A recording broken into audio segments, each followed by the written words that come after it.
Producer പണം മുടക്കുന്ന ഒരു ആളും മാത്രമാണ്. മറ്റ് തീരുമാനിക്കുന്നതൊക്കെ മറ്റുള്ള ആൾക്കാരാണ്. ഏതൊരു ബിസിനസ്സാണെങ്കിലും ശരി, ഒരു പെട്ടിക്കടയാണെങ്കിലും ശരി, ആ പണം മുടക്കുന്നവരായിരിക്കണം അതിൻ്റെ നിയന്ത്രണം. ഇപ്പോൾ കാരമില്ലെങ്കിൽ അവനൊരു ആർട്ടിസ്റ്റ് അല്ല, എനിക്കൊരു കുറച്ചിലാണ് എന്നുള്ളൊരു തോന്നലാണ് അവന്. പിന്നെ മുമ്പ് തമ്മിൽ ആർട്ടിസ്റ്റുകൾ തമ്മിലുള്ള ആർട്ടിസ്റ്റും ടെക്നീഷ്യൻസ് ഒക്കെ തമ്മിലുള്ള ബന്ധം ഒന്നുമില്ല. കാരണം അവൻ്റെ ഷോട്ട് കഴിഞ്ഞു, കാരവനിലിരിക്കുന്നു. ഈ പടം ഇങ്ങനെ ഡിലേ ആയപ്പോൾ മമ്മൂട്ടിക്ക് പേരായി, മമ്മൂട്ടി പിന്നെ ഹീറോ ആയി. പിന്നെ മമ്മൂട്ടിക്ക് പിന്നെ ഇതിൽ അഭിനയിക്കാൻ താല്പര്യമില്ലാതെയായി, ഡ്രൈവറായിട്ട്. അപ്പോൾ അങ്ങനെ പിന്നെ കാലും കൈയൊക്കെ പിടിച്ചൊരു വിധം കഷ്ടപ്പെട്ടിട്ടാണ് അത് തീർത്തത്. എനിക്ക് ഏറ്റവും അധികം നന്ദി ഉള്ളത് ചിരഞ്ജീവിയുടെ. കാരണം തെലുങ്ക് പടങ്ങൾ അത്രയും സൂപ്പർ പടങ്ങളായിരുന്നു. നമസ്കാരം, സേഫ് ഗാർഡ് എൻ്റർടൈൻമെൻറ്റ്സിൻ്റെ പുതിയൊരു വീഡിയോയിലേക്ക് എല്ലാവർക്കും സ്വാഗതം. ഞാനിപ്പോൾ ഉള്ളത് കോഴിക്കോടാണ്. ഇവിടെ വരാനൊരു കാരണമുണ്ട്. മലയാളത്തിലെ എണ്ണം പറഞ്ഞ ഹിറ്റ് സിനിമകളുടെ ഒരു പ്രൊഡ്യൂസർ ഇപ്പം എന്നോടൊപ്പം ഉണ്ട്. പേര് പറഞ്ഞാൽ ഒരുപക്ഷെ നിങ്ങളൊക്കെ അറിയും ആ സിനിമകളും അദ്ദേഹത്തെയും. നമുക്ക് വളരെ സ്നേഹത്തോടെ സ്വാഗതം ചെയ്യാം. Murali films, Madhavan Nair sir. Sir നമസ്കാരം. സിനിമയുടെ പേരുകൾ പറഞ്ഞാൽ പെട്ടെന്ന് എല്ലാവരും അതിശയിക്കും. കാരണം അത്രയും ഹിറ്റുകളാണ് മലയാളത്തിലുണ്ടായ ഇരട്ടക്കുട്ടികളുടെ അച്ഛൻ, മഴയത്തും മുമ്പേ തുടങ്ങിയ സിനിമകളൊക്കെ. സാർ എങ്ങനെയാണ് സിനിമയിലേക്കുള്ള സാറിൻ്റെ വരവ്? സിനിമയിൽ ഞാൻ കോളേജ് കഴിഞ്ഞ് പിന്നെ എനിക്ക് ഈ ജോലിക്ക് പോകാൻ വലിയ താല്പര്യമുണ്ടായിരുന്നു. എന്തെങ്കിലും ബിസിനസ് തുടങ്ങണം എന്നുള്ളതിലായിരുന്നു. അപ്പോൾ എൻ്റെ ഏട്ടൻ കാലിക്കറ്റിലുണ്ട്. വെക്കേഷൻ സമയത്ത് ഏട്ടൻ്റെ അടുത്ത് വരും, താമസിക്കും. അപ്പോൾ ഏട്ടൻ്റെ ഒരു അയൽവാസി ഇവിടെ സെൻട്രൽ പിക്ചേഴ്സ് എന്ന് പറഞ്ഞൊരു ഫിലിം കമ്പനിയിലെ മാനേജറായിരുന്നു. അയാൾ ആയിട്ട് അയൽവാസിയായിട്ട് അയാളായിട്ട് ഞാൻ ബന്ധപ്പെട്ടു, സംസാരിച്ചു. എനിക്ക് സിനിമയിൽ ഭയങ്കര ഇൻട്രസ്റ്റാണ്. അപ്പോൾ അയാളുടെ ആ ഒരു ലൈഫ്, അയാളൊരു കമ്പനി മാനേജറായിട്ടും കൂടി അയാൾ പ്രൗഡ് ലൈഫാണ്. അപ്പോൾ എനിക്ക് തോന്നി, ഒരു ആകർഷണമായിട്ട് തോന്നി സിനിമ. ഈ ഉദ്യോഗത്തിന് പോകുന്നതിനേക്കാളൊക്കെ നല്ലതാണ് സിനിമയിൽ വരിക എന്ന് പറഞ്ഞു. അങ്ങനെ അയാളുടെ കൂടെ ഞാൻ സിനിമ പഠിക്കണമെന്ന് വിചാരിച്ചു വന്നു. അങ്ങനെ ഞാൻ ഫിലിം റെപ്രസെൻ്റ് ചെയ്തിട്ടാണ് അയാളുടെ കൂടെ സെൻട്രൽ പിക്ചേഴ്സിൽ ഉള്ള സാമുവൽ എന്ന് പറഞ്ഞ ആളുടെ കൂടെ ഞാൻ കൂടി സിനിമ മനസ്സിലാക്കാൻ വേണ്ടിയിട്ട്. അങ്ങനെ റെപ്രസെൻ്റ് ചെയ്തിട്ടാണ് ആകെ സിനിമ ജീവിതം ആരംഭിക്കുന്നത്. തുടക്കകാലം തമിഴിൽ നിന്നും മലയാളത്തിലോട്ട് കുറേ സിനിമകളെ കൊണ്ട് ഡിസ്ട്രിബ്യൂട്ട് ചെയ്ത്? അല്ലല്ല, ഞാൻ ഒരു ബിസിനസ്സിൽ വന്നപ്പോൾ എന്തെങ്കിലും ഒരു പുതുമ ബിസിനസ്സിൽ കൊണ്ടുവരണമല്ലോ. എന്നാൽ ഒരു പടം പ്രൊഡ്യൂസ് ചെയ്യാൻ മാത്രമുള്ള പണം എൻ്റെ അടുത്തില്ല. അപ്പോൾ എനിക്കൊരു ഐഡിയ തോന്നി. മുമ്പ് ഹിറ്റ് മലയാള പടങ്ങളൊക്കെ പുതിയ കോപ്പി എന്ന് പറഞ്ഞിട്ട് ഇറക്കിയിരുന്നു. അത് ഉദയ അവരുടെ പടങ്ങൾ അവർ പുതിയ കോപ്പി എടുക്കും. മെരിലാൻഡ് അവരുടെ പടങ്ങൾ പുതിയ കോപ്പി എടുക്കും. അവർ മാത്രമല്ലാതെ പുറമെ ആരും ഇങ്ങനെ പുതിയ കോപ്പി എടുക്കുന്നില്ല. അപ്പോൾ എനിക്ക് തോന്നി, ഹിറ്റ് മലയാള പടങ്ങളുടെ പുതിയ കോപ്പി എടുത്തിട്ട് ബിസിനസ് തുടങ്ങിയാൽ എങ്ങനെ എന്ന് തോന്നിയിട്ടാണ് ഞാൻ ആദ്യം കല്യാണരാത്രി എന്ന് പറഞ്ഞൊരു പടത്തിൻ്റെ മലയാളം പുതിയ കോപ്പി എടുത്തിട്ട്, അതൊക്കെ നിങ്ങൾ കണ്ടിട്ടായിരിക്കും, പുതിയ കോപ്പി എന്ന് എഴുതിയിട്ടുണ്ടായിരിക്കും. ആ പുതിയ കോപ്പി എടുത്തിട്ട് പ്രശ്നം തുടങ്ങി. അങ്ങനെ കുറേ പുതിയ കോപ്പികൾ മലയാളത്തിലെ പഴയ ഹിറ്റ് സിനിമകളുടെ പുതിയ കോപ്പി എടുത്തിട്ട് ഞാൻ വിതരണം ചെയ്യാൻ തുടങ്ങി. അത് സക്സസ് ആയി. സാർ, അതായത് പുതിയ കോപ്പി എന്ന് പറയുമ്പോൾ ഓൾറെഡി തിയേറ്ററിൽ കളിച്ച പടം വീണ്ടും, ഇപ്പൊ നമ്മൾ ഒരു എക്സാമ്പിൾ പറഞ്ഞെങ്കിൽ ഇപ്പൊ ഭദ്രൻ സാർ സ്ഫടികം ഒന്ന് വന്നവിടെ അതാണ് പുതിയ കോപ്പി എന്ന് പറഞ്ഞാൽ. അപ്പോൾ പണ്ടൊക്കെ ആദ്യം ഒരു കോപ്പി എടുത്തിട്ടുണ്ടെങ്കിൽ പിന്നെ അത് തീരുന്നേരം, പിന്നെ അത് കഴിഞ്ഞാൽ പിന്നെ ആ പടമില്ല. അത് എടുക്കുന്നത് അതിൻ്റെ പ്രൊഡ്യൂസർ മാത്രമേ ഉള്ളൂ. അതാണ് മെരിലാൻഡ്, ഉദയ, അവർ രണ്ടുപേരും എടുക്കുള്ളൂ. വേറെ വിതരണം കൊടുത്ത പടങ്ങൾ അവരുടെ അയലാതെ കഴിഞ്ഞാൽ അങ്ങനെ തന്നെ ഇടലാണ്. അത് പിന്നെ ആ പ്രൊഡ്യൂസറെ പുതിയ കോപ്പി എടുക്കാറില്ല. അപ്പം ഞാൻ അങ്ങനെ ഒരു പുതിയൊരു ഒരു സമ്പ്രദായം കൊണ്ടതാണ് പുതിയ കോപ്പി എടുത്തിട്ട് പഴയ, അപ്പോൾ റിസ്ക് ഇല്ല, പഴയ ഹിറ്റ് പടങ്ങളാണ്. പിന്നെ അത് കളിക്കാത്ത കുറേ സ്റ്റേഷൻസ് ഉണ്ടാവും. കളിച്ചോടെ തന്നെ ഹിറ്റ് പടങ്ങളാണെങ്കിൽ ഒന്നും കൂടി ആൾക്കാർ കാണും. അതൊക്കെ അങ്ങനെയായിരുന്നു. അങ്ങനെയാണ് ഞാൻ ഒരു പുതിയ ബിസിനസ് കൊണ്ടുവന്ന് പുതിയ കോപ്പി മലയാളം സിനിമയിൽ കുറേ പടങ്ങൾ കൊണ്ടുവന്നു. അതിൻ്റെ ശേഷമാണ് പിന്നെ ഞാൻ തമിഴിലേക്ക് വരുന്നത്. അന്യഭാഷാ ചിത്രങ്ങൾ, തമിഴ്, ഹിന്ദി, ഇംഗ്ലീഷ്, അങ്ങനെ കുറേ പടങ്ങൾ ഞാൻ തമിഴിൽ കൊണ്ടുവന്നു. ഈ തമിഴിൽ നിന്ന് ഇങ്ങോട്ട് വരുമ്പം അത് ലാംഗ്വേജ് മാറ്റിയിട്ടാണോ വരിക? തമിഴ് അങ്ങനെ തന്നെയാണ് റിലീസ് ചെയ്തത്, ലാംഗ്വേജ് മാറ്റിയിട്ടൊന്നുമില്ല. അതേപോലെ അന്ന് ഈ ഡബ്ബിങ് ഇല്ല. ഈ തമിഴ് പടങ്ങൾ, തെലുങ്ക് പടങ്ങളൊക്കെ മലയാളത്തിലേക്ക് ഡബ് ചെയ്യലില്ല. അതൊക്കെ വന്നിട്ടിപ്പോൾ ഒരു 10-30 കൊല്ലമായിട്ടില്ല. ഓക്കെ. അപ്പം എനിക്ക് തോന്നുന്നു, ഞാനിങ്ങനെ നോക്കിയപ്പം വിജയകാന്തിന്റെ പടങ്ങളാന്ന് തോന്നുന്നു അല്ലേ കൂടുതൽ? വിജയകാന്തിന്റെ, രജനീകാന്തിന്റെ പടങ്ങൾ കൊടുത്തിട്ടുണ്ട്. നേരത്തെ കൊടി പറക്കത്, അൻപുക്കിനാണ് അടിമേ, അങ്ങനെയുള്ള പടങ്ങളൊക്കെ രജനീകാന്തിന്റെ പടങ്ങൾ ഞാനാണ് കൊണ്ടുവന്നു അല്ലേ? അപ്പൊ അവരൊക്കെ ആയിട്ടുള്ള ബന്ധം എങ്ങനെയാ? അവരൊക്കെ ആയിട്ടൊന്നും നല്ല ബന്ധങ്ങളായിരുന്നു. അന്നൊന്നും ഇന്നത്തെ ആ ലെവലിലില്ലല്ലോ അവര്. വിജയകാന്ത് എനിക്ക് വളരെ അടുപ്പുള്ള ഒരാളായിരുന്നു. അദ്ദേഹം മരിച്ചതിൽ വളരെയധികം സങ്കടമുണ്ട്. ഒരു നല്ല മനുഷ്യരായിരുന്നു. അദ്ദേഹത്തിനെ കാണാൻ പോയിരുന്നോ? മരിച്ചിട്ട് കാണാൻ പോയിട്ടില്ല. ആസ്പത്രി അത് അലവ് ചെയ്തിരുന്നില്ല. ICUയിൽ അതിനെ കൊണ്ട് ഞാൻ ഒരു പ്രാവശ്യം പോയിട്ട് തിരിച്ചു പോരുകയാണ് ഉണ്ടായത്. ആണല്ലേ? ഈ രജനീകാന്തുമായിട്ടും എനിക്കൊന്ന് ആദ്യകാലം എന്ന് പറഞ്ഞാൽ ഒക്കെ താഴെ ഇല്ലേ? ആ ഒരു എന്തെങ്കിലും ഒരു ഓർമ്മയുണ്ടോ നമുക്കൊന്ന് പ്രേക്ഷകർക്ക് പങ്കുവെക്കാൻ ഇവരുമായിട്ട്? രജനീകാന്തിനെ എന്നെ അത് പരിചയപ്പെടുത്തുന്ന ഭാരതിരാജയാണ്. അതിൻ്റെ കൊടി പറക്കുന്നത് എന്ന് പറഞ്ഞ സിനിമ എടുത്തപ്പോൾ കേരള ഡിസ്ട്രിബ്യൂട്ടറാണ് അതെന്ന് പറഞ്ഞ് പരിചയപ്പെടുത്തി. അത്രയേ ഉള്ളൂ. അപ്പോൾ എന്താണ് വിശേഷങ്ങൾ ചോദിച്ചാൽ അത്രയേ ഉള്ളൂ. വേറെ അത്രയും കൂടുതലായിട്ടൊന്നുമില്ല. പിന്നെ അതുപോലെ ചിരഞ്ജീവിനെ ഇവിടെ ചിരഞ്ജീവിയുടെ ശരിക്കും പടങ്ങൾ, ധാരാളം പടങ്ങൾ ഒക്കെ ശരിക്കും പറഞ്ഞിട്ടുണ്ടെങ്കിൽ എനിക്ക് ഏറ്റവും അധികം നന്ദിയുള്ളത് ചിരഞ്ജീവിയുടെ. കാരണം തെലുങ്ക് പടങ്ങൾ അത്രയും സൂപ്പർ പടങ്ങളായിരുന്നു. അത് തമിഴിൽ ഡബ് ചെയ്തിട്ട് ഇവിടെ കൊണ്ടുവന്നു. അത് തെലുങ്ക് പടങ്ങൾ തമിഴിലാണ് ഡബ് ചെയ്യുക. ആ തമിഴ് ഡബ് ചെയ്തിട്ടാണ് ഇവിടെ കൊണ്ടുവരിക. നന്നായിട്ട് ഓടിയ പടങ്ങൾ. അത് നമ്മൾ അപ്പൊ തമിഴിൽ ഡബ് ചെയ്യുമ്പോൾ തമിഴിലും ഇറക്കും, അവിടെ അതേ കോപ്പി ഇവിടെ ഇറക്കും. അതെ, അത് ശരി ശരി. ആ തമിഴിൽ വേറെ ഡിസ്ട്രിബ്യൂട്ടർ ആയിരിക്കും, ഇവിടെ കേരള നമ്മളായിരിക്കും. പക്ഷെ ഡബിങ് ഒരുമിച്ചായിരിക്കും. Okay okay. പിന്നെ എപ്പോഴാണ് എന്നാ പ്രൊഡ്യൂസർ എന്ന രീതിയിലേക്ക്? പ്രൊഡ്യൂസർ എന്ന് പറഞ്ഞാൽ ഞാൻ ആദ്യം മലയാള പടങ്ങൾ വിതരണത്തിന് എടുക്കുകയായിരുന്നു. ധാരാളം പടങ്ങൾ വിതരണത്തിന് എടുത്തിട്ടുണ്ട്. ആദ്യം ഞാൻ വിതരണത്തിന് എടുക്കുന്ന മലയാള പടം തോൽക്കാൻ എനിക്ക് മനസ്സില്ലാണ്. അത് ഹിറ്റ് പടമായിരുന്നു. GP ബാലൻ്റെ, പ്രേം നസീർ, ജയഭാരതിയൊക്കെ അടിച്ചിട്ട് തോൽക്കാൻ എനിക്ക് മനസ്സില്ല എന്ന് പറഞ്ഞ പടമായിരുന്നു. അത് കഴിഞ്ഞിട്ട് പിന്നെ ആൾമാറാട്ടം, ചമ്പൽക്കാട്, അങ്കച്ചമയം, ഇങ്ങനെ നൂറുകണക്കിന് പടങ്ങൾ ഞാൻ എടുത്തിട്ടുണ്ട്. ഉയരഞ്ഞാൻ നാടകെ, യുവജനോത്സവം, അങ്ങനെ മോഹൻലാലിൻ്റെയും മമ്മൂട്ടിയും പ്രേം നസീറിൻ്റെയും ഒക്കെ ആയിട്ട് ധാരാളം പടങ്ങൾ ഞാൻ ഡിസ്ട്രിബ്യൂഷൻ എടുത്തിട്ടുണ്ട്. അങ്ങനെ ഡിസ്ട്രിബ്യൂഷൻ എടുത്തിട്ട് ഞാൻ ഡിസ്ട്രിബ്യൂട്ടർ എന്നുള്ള നിലയിൽ നല്ലൊരു പേരായി. ഇനി ഒരു സിനിമ എടുത്ത് പൊളിഞ്ഞാലും എനിക്ക് സ്റ്റാൻഡ് ചെയ്യുക എന്നുള്ളൊരു സ്ഥിതി വന്നപ്പോഴാണ് ഞാൻ പ്രൊഡക്ഷനിലേക്ക് വന്നത്. അത് ശരി ശരി. ഈ ശരിക്കും ഇപ്പം ഈ തമിഴ് പടങ്ങളൊക്കെ അന്ന് എത്ര വയസ്സിലാണ് ഇത് തുടങ്ങിയത്? ഈ ഒന്ന് അറിയാൻ വേണ്ടിയാണ്. ഞാൻ 24-ാമത്തെ വയസ്സിൽ തുടങ്ങിയത്. 24-ാമത്തെ വയസ്സിൽ തുടങ്ങിയത്. അത് ശരി. ഓക്കെ ഓക്കെ, അടിപൊളി. പിന്നെ പ്രൊഡ്യൂസറായി വന്ന ആദ്യ സിനിമ ഞാൻ വിതരണത്തിന് എടുത്ത പടമായിരുന്നു വികടകവി എന്ന് പറഞ്ഞ പടം. ഹരിഹരൻ ഡയറക്റ്റ് ചെയ്ത പടമായിരുന്നു. പ്രേം നസീർ, മാധവി, മമ്മൂട്ടി അതിലൊരു അഭിനയിച്ചിട്ടുണ്ട്, മമ്മൂട്ടി. അപ്പോൾ അത് ഞാൻ വിതരണത്തിനടുത്ത് അഡ്വാൻസ് കൊടുത്തു. ആ പ്രൊഡ്യൂസർക്ക് അത് ഷൂട്ടിംഗ് മുന്നോട്ട് കൊണ്ടുപോകാൻ കഴിയുന്നില്ല. അങ്ങനെ ഹരിഹരൻ പറഞ്ഞു, ഇപ്പോൾ എന്ത് ചെയ്യാൻ, ഞാനാണെങ്കിൽ കുറേ പണം മുടക്കുകയും ചെയ്തു. അങ്ങനെ ആ പടത്തിൻ്റെ ആ പടം ഏറ്റെടുത്തിട്ട് ഞാനത് തീർത്ത് ഞാൻ റിലീസ് ചെയ്ത് ആ പടം ഞാനാ ചെയ്തത്. ശരി. അതിൻ്റെ പിന്നെ അത് റിലീസ് ആയതിനു ശേഷം അത് എനിക്ക് വലിയ ഗുണം കിട്ടാത്തൊരു പടമായിരുന്നു. അത് കാരണം ആ പ്രൊഡ്യൂസർ ഡിലേ ആക്കിയതിനോട് കുറേ ഡിലേ ആയി ആ പടം.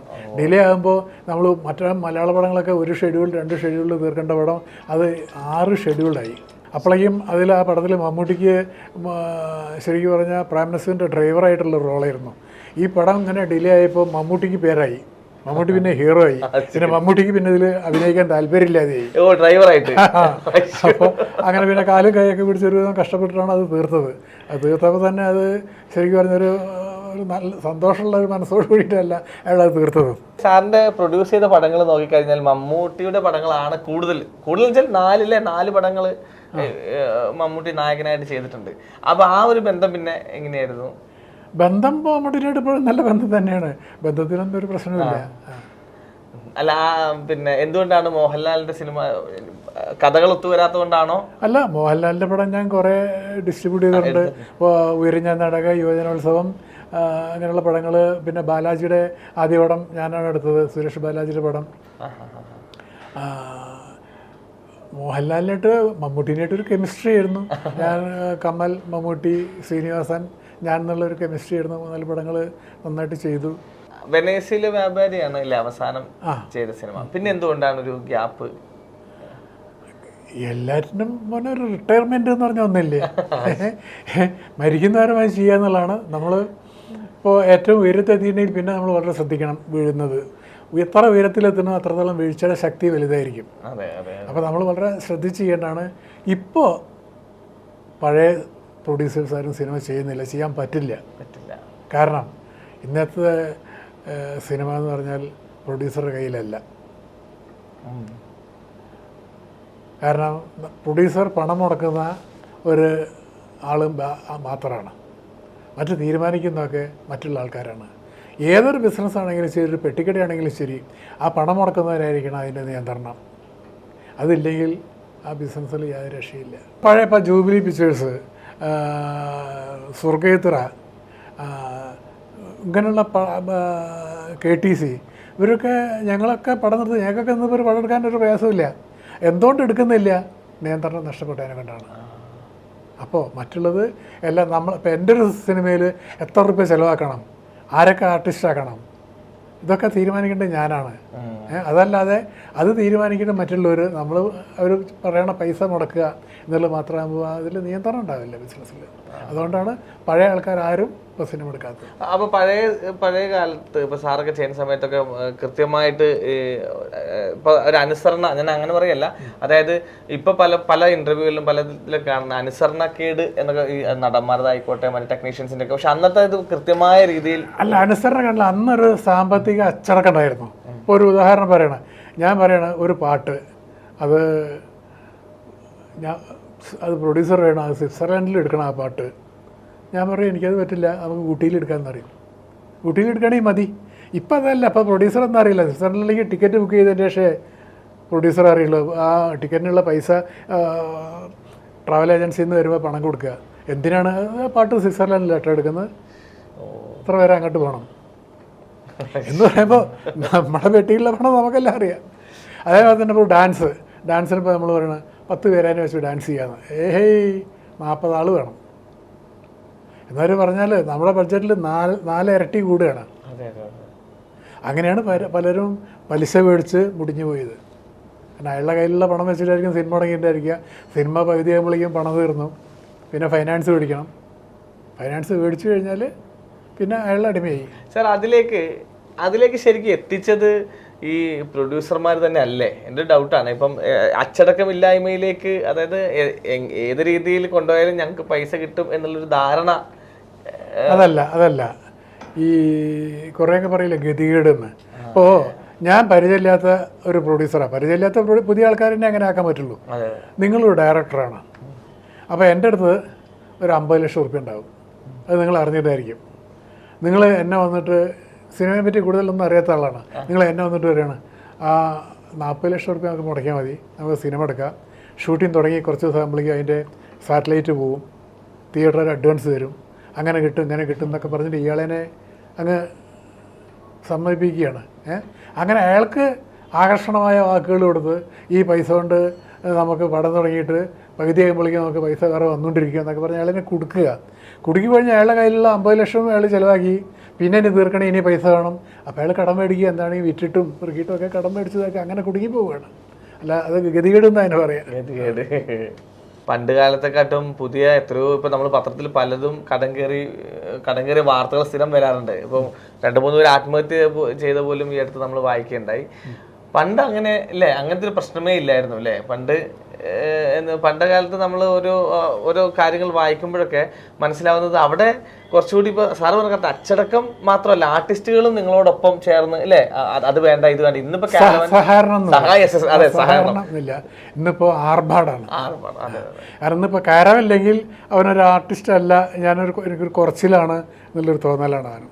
പിന്നെ മുമ്പ് തമ്മിൽ ആർട്ടിസ്റ്റും ടെക്നീഷ്യൻസ് ഒക്കെ തമ്മിലുള്ള ബന്ധം ഒന്നുമില്ല. കാരണം അവൻ്റെ ഷോട്ട് കഴിഞ്ഞു കാരവാനിലിരിക്കുന്നു, മറ്റാൾ അയാളുടെ ഷോട്ട് കഴിഞ്ഞു അയാൾ വേറെയൊക്കെ കാരവാനിലിരിക്കുന്നു എന്ന് പറഞ്ഞൊരു കാരവാൻ സംസ്കാരമായി തമ്മിൽ കൂടെ ഇരുന്നിട്ട് എന്തെങ്കിലും തമാശ പറയുക, സംസാരിക്കുക, അതൊന്നും ഇപ്പം ഇല്ല. സാർ, അതുപോലെ പിന്നെ ഇരട്ടക്കുട്ടികളുടെ അച്ഛൻ അക്കാലത്ത് വലിയൊരു വിജയ ചിത്രമായിരുന്നു, ഹിറ്റായിരുന്നു. പിന്നെ അതിൻ്റെ കഥയും എന്താ പറയുക, നമ്മളിപ്പോഴും കണ്ടു കഴിഞ്ഞാൽ കണ്ണ് നിറയ്ക്കുന്ന ഒരു ത്രെഡായിരുന്നു അതിൻ്റെ കഥ. സത്യൻ അന്തിക്കാട് സാറിൻ്റെ മനോഹരമായ ചിത്രം. ആ പടം ഞാൻ ചെയ്യാം എന്ന് തീരുമാനിക്കുന്ന അല്ലല്ല, മഴയത്തുമ്പ് ചെയ്യുന്ന സമയത്ത് തന്നെ ഞാൻ സത്യൻ അന്തിക്കാടിനെ കൊണ്ടൊരു പടം ചെയ്യിക്കണം എന്ന് വെച്ചാൽ സത്യൻ അന്തിക്കാടിന് അഡ്വാൻസ് കൊടുത്തിട്ടുണ്ടായിരുന്നു. ഓ, അത് ശരി. പിന്നെ മഴയത്തുമ്പ് കഴിഞ്ഞ് അഴകിയരാവണം ചെയ്തു കഴിഞ്ഞപ്പോൾ സത്യം പറഞ്ഞ് ഇനി നമുക്ക് ഇത് ചെയ്യാമെന്ന് പറഞ്ഞു. അങ്ങനെ കഥയ്ക്ക് വേണ്ടിയിട്ട് കുറേ ഇരുന്നു. ശ്രീനിവാസനും സത്യൻ അന്തിക്കാടും കൂടിയിട്ട് കുറേ ഡിസ്കഷൻ കഴിഞ്ഞു. ഒന്നും ശരിയായി വരുന്നില്ല. അപ്പോഴാണ് ഇങ്ങനെ CV ബാലകൃഷ്ണൻ്റെ ഇരട്ടക്കുട്ടികളുടെ അച്ഛൻ എന്നുള്ള ഒരു നോവല് ഇറങ്ങിയിട്ടുണ്ടായിരുന്നു. അപ്പോൾ അത് നോക്കിയപ്പോൾ ശരി ശ്രീനിവാസനും അത് സമ്മതിച്ചു, അതാക്കാമെന്ന് പറഞ്ഞു. പക്ഷേ അവൻ കണ്ടീഷൻ കഥ ബാലകൃഷ്ണൻ അടുത്ത് മേടിക്കുക, സ്ക്രിപ്റ്റ് ശ്രീനിവാസൻ തന്നെ ചെയ്യണം. അത് ബാലകൃഷ്ണൻ സമ്മതിച്ചു. അങ്ങനെയാണ് അതിലേക്ക് വരുന്നത്. അത് ശരി ശരി. അതുപോലെ അഴകിയ രാവണനിൽ എത്തിക്കഴിഞ്ഞാൽ ഇപ്പോഴും അതിൻ്റെ ചില തമാശകൾ നമ്മൾ ഇപ്പോഴും ഇപ്പോഴത്തെ യൂത്തന്മാർ പോലും അതിങ്ങനെ ട്രോളാക്കി മാറ്റാറുണ്ട്. ചില ഡയലോഗുകൾ, ഇന്നസെന്റ് അങ്ങനെയുള്ള സാധനങ്ങളൊക്കെ. അതിൻ്റെ ഒരു എക്സ്പീരിയൻസ് ഒന്ന് പറയും, ആ സിനിമയുടെ ഷൂട്ടിങ്ങും അതിൻ്റെ ഒരു. അത് മഴയത്തൂമ്പയ്ക്ക് ശേഷം അതേ ടീമിനെ വെച്ചിട്ട് വേറൊരു പടം ചെയ്യണമെന്നുണ്ടായിരുന്നു. അപ്പോൾ അങ്ങനെ മമ്മൂട്ടിക്കും മഴയത്തൂമ്പതിൻ്റെ ശേഷം നമ്മളതിനൊക്കെ ഇഷ്ടമായി. നല്ലൊരു ടീമാണെന്ന് മമ്മൂട്ടിക്ക് തോന്നി. അങ്ങനെയാണ് അഴകിയ രാവണൻ്റെ കഥ. അത് ശ്രീനിവാസനും കമലും കൂടി ഉണ്ടാക്കിയൊരു കഥയാണ്. അതിൽ പ്രൊഡ്യൂസറുടെ ഒരു അവസ്ഥ കൃത്യമായിട്ട് അതിൽ ആ സിനിമയിൽ പറയുന്നുണ്ടല്ലോ. ഒരു പ്രൊഡ്യൂസ് ചെയ്യുമ്പോഴുള്ള മമ്മൂക്ക ആ ലൊക്കേഷനിൽ വരുമ്പോൾ ഞാൻ ആ പ്രൊഡ്യൂസ് അങ്ങനത്തെ കുറേ സാധനങ്ങളൊക്കെ ഉണ്ടല്ലോ. അപ്പം ശരിക്കും പറഞ്ഞാൽ അത് മമ്മൂട്ടീനെ വെച്ചിട്ട് ഒരു മമ്മൂട്ടിയുടെ ക്യാരക്ടറാണ് അങ്ങനത്തെ ഒരു പൊന്നച്ചെന്നുള്ളത്. അത് ശ്രീനിവാസൻ യൂട്ടിലൈസ് ചെയ്യുന്നല്ലോ.